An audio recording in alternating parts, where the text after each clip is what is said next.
தெய்வத்தின் குரல் இரண்டாம் பாகம். நியாயம் யுக்தி சாஸ்திரம். பகவானை காட்டவே பகுத்தறிவு. இப்படிப்பட்ட பிரமாணங்களை கொண்டு ஆராய்ந்து கொண்டே போவதில் நியாயம் விட்ட இடத்தில் வைசேஷிகம் பிடித்து கொண்டது. வைசேஷிக ஸ்தாபகரான கணாதர் என்ற மகரிஷி எல்லாம் கடைசியில் பரமாணுக்களால் ஆனது என்று கொண்டு போய் நிறுத்துகிறார். அந்த பரமாணுக்களை ஈஸ்வரன் பல தினசில் ஒன்று சேர்த்தே ஜெகத்தை உண்டாக்கி இருக்கிறான் என்கிறார். ஜெகத்து, ஜீவன் எல்லாமே ஈஸ்வரனுக்கு வேறையாக துவைத்தமாகத்தான் நியாய வைசேஷிகங்களில் பேசப்படுகின்றன. சைத்தன்யமான ஜீவனின் சிற்றறிவு எங்கே இருந்து வந்தது, ஜடமான அணு எங்கே இருந்து வந்தது என்று கேட்டுக்கொண்டே மேலே மேலே போகிற போதுதான் கடைசியில் எல்லாம் பரமாத்மாவின் பல தோற்றங்கள், வேஷங்கள் தான் என்று அத்வைத்தமாக முடிகிறது. அந்த அத்வைத்தத்தில் முடிவதற்கும் நியாயசாஸ்திரம் இடைநிலையில் வேண்டியிருக்கிறது. பகுத்தறிவுக்கு உரிய இடத்தை கொடுப்பதே நம்முடைய நியாயம் அல்லது தர்க்கம். அது அறிவு ஆராய்ச்சி நிரம்ப பண்ணுகிறது. அதற்காக ரேஷனலிசம் என்பது மெட்டீரியலிசம், எத்தியிசம் மாதிரியான லோகாயத்தவாதமாக, நிரீஸ்வரவாதமாக, நாஸ்திகமாகத்தான் இருக்க வேண்டும் என்று இல்லை என்றும் காட்டுகிறது.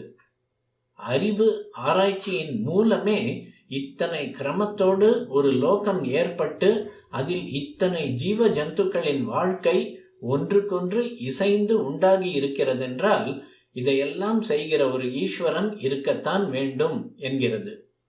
நம் பகுத்தறிவு போக முடியாத இடமும் உண்டு என்பதை நியாயசாஸ்திரம் ஒப்புக்கொள்வதால் தான் நம்மால் நிரூபித்து பார்த்து கொள்ள முடியாத விஷயங்களை கூட வேதம் சொன்னால் ஏற்கத்தான் வேண்டும் என்கிறது. அதாவது நியாயசாஸ்திரத்தில் யுக்தி என்பது குயுக்தியாக, ஆச்சாரியால் வாக்குப்படி தர்க்கம் என்பது துஸ்தர்க்கமாக ஆகிவிடாமல் சத்திய தத்துவத்தை காட்டிக் கொடுக்கவே பிரயோஜனப்படுகிறது. அறிவால் நல்ல முறையில் ஆராய்ச்சி பண்ணுவது அந்த அறிவையே சுத்தப்படுத்தும். புத்தி தெளிவு, இன்டலெக்சுவல் கிளாரிட்டி என்பதை கொடுக்கும். அப்படிப்பட்ட நிலையிலே புத்திக்கு அதீதமான சத்தியங்களும் ஸ்புரிப்பதற்கு, ஃபிளாஷ் ஆவதற்கு இடம் ஏற்படும். புத்தி ஆராய்ச்சியே செய்யாமல் பகவானையும் சாஸ்திரங்களையும் பூர்ணமாக நம்பிக்கொண்டு இருந்துவிட்டால் அது ரொம்பவும் ஸ்லாகியம்தான். ஆனால் இப்படி பூர்ணமாக நம்பிக்கொண்டு அதிலேயே ஈடுபட்டு ஆத்மாவை கடை தேற்றிக் கொள்ள நம்மால் முடிகிறதா?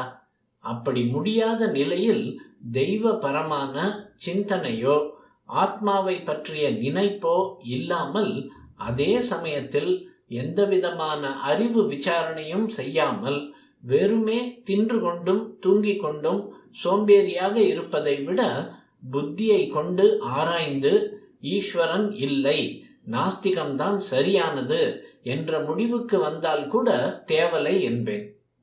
சத்திய தத்துவத்தை தெரிந்து கொள்ள ஒரு முயற்சியும் பண்ணாத சோம்பேறியை விட தன் மூளையை செலவழித்து ஏதோ பரிசிரமப்பட்டு ஒருத்தன் நாஸ்திகமான முடிவுக்கு வந்திருக்கிறான் என்றால் இந்த சோம்பேறியை விட அந்த நாஸ்திகன் உயர்ந்தவன் என்பேன்.